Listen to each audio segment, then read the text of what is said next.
As the case average in central New York continues to sit above the state average, Onondaga County is giving out supplies to help curb the spread. We look at the totality of the circumstances to see what's going on.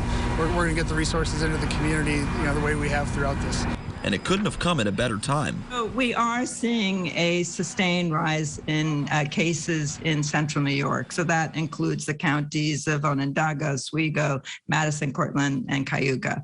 And we have seen not only cases go up, but hospitalizations have gone up. So that's why we're recommending that people wear masks in public indoor spaces. If we have the supplies available, we're going to distribute those to the public. Again, it's one of the strategies that's available to people. And if that's what people feel comfortable doing is wearing a mask, we want to make sure that they have those resources available to them. There were plenty of masks to help with that, along with 8,000 test kits. We're working to distribute tests to community members to ensure that they still have the tools available to them to help detect the virus and isolate and quarantine as appropriate.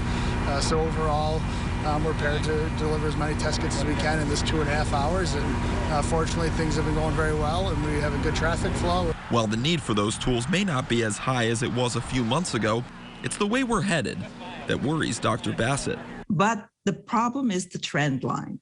The problem is the way they are headed, that they're going up and they're higher. And the reason that we take these actions is to avert these increases. And even if not every test kit and mask is collected, I'd rather have too many and put them back than to run out.